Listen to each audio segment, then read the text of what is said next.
এখানে যাদেরকে দেখা যাচ্ছে এদের অধিকাংশই অটো রিকশার চালক, এরা সবাই আন্দোলনকারী।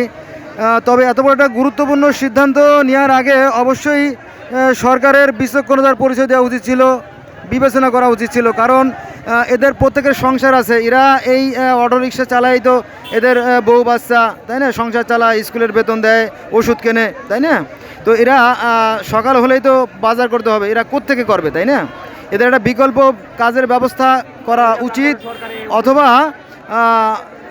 এদের জন্য একটা বৈধ একটা আইনসম্মত যে বিধান হয় সেটা করা উচিত। এবার হুট করে এক একজন সরকার এক এক সময় আসবে, আর এক একটা কথা বলবে, আর সাধারণ মানুষের মধ্যে একটা উত্তেজনা সৃষ্টি করবে, মারামারি খুনোখুনি হবে, এটা কোনোভাবেই বিবেচ্য নয়, এটা কোনোভাবেই কাম্য নয়। অবশ্যই এই সমস্ত ব্যাপারে সরকারের দায়িত্বশীল আচরণ করা উচিত, এবং এই সমস্ত বিষয় এবার হুট করে একটা সিদ্ধান্ত না নিয়ে যারা এদের নেতৃস্থানীয় যারা আছে, দেখা গেল এই অঞ্চল, এটা হচ্ছে আপনার হাজারীবাগ অঞ্চল, এটা হচ্ছে হাজারীবাগ মোড়।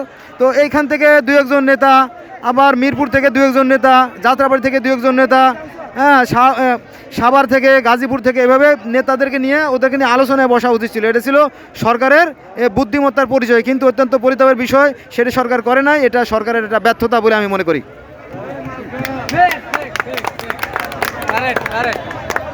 কারণ এখানে সরকারের এই সিদ্ধান্তের সাথে লক্ষ লক্ষ মানুষের জীবন জীবিকা জড়িত।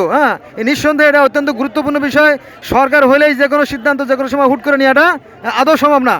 আমাদেরও কথা বলার যোগ্যতা আছে, আমরাও সরকার চালাইতে পারি, কিন্তু আমরা সেখানে যাই না। কারণ এটা একটা খুব একটা মানে খুব একটা নোংরা একটা কাজ মনে করি আর কি, সরকারি এই সমস্ত কাজ।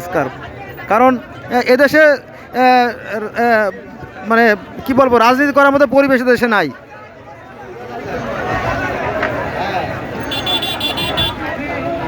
এত বড় সিদ্ধান্ত নেওয়ার আগে অবশ্যই সরকারকে এর পরবর্তীতে বারবার চিন্তা ভাবনা করা উচিত।